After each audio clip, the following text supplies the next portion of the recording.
Alors, l'association Espoir Jeune, basée ici, au Blanc-Mesnil, on a débuté dans les années 2010-2011 par faire de l'aide aux devoirs, tout simplement pour les jeunes du quartier. On était plusieurs étudiants justement et on se relayait un petit peu pour aider les plus jeunes que nous à faire leurs devoirs parce que beaucoup de parents ne pouvaient pas le faire ou avaient des difficultés, donc nous sollicitaient pour le faire. Donc c'est à partir de ce moment-là où on s'est dit, bah, on va créer une association qu'on a nommée Espoir Jeune.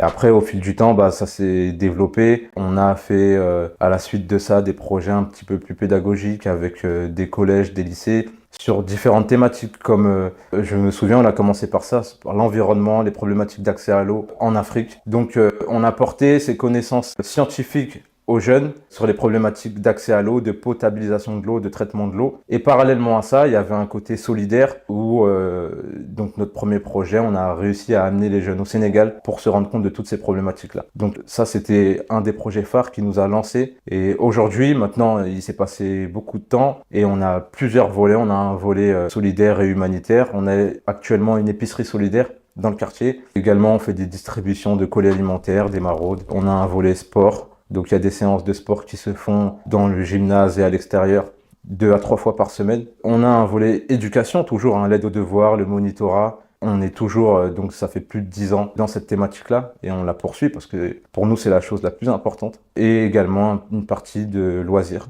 Donc très souvent, en tout cas pendant les vacances scolaires, on va mettre en place des semaines de vacances apprenantes par exemple où les jeunes vont pouvoir lier éducation, école en tout cas par exemple le matin où on va approfondir les notions scolaires avec eux et l'après-midi ils vont faire des sorties de loisirs. Et ça on essaie de le faire sur chacune des périodes des vacances scolaires.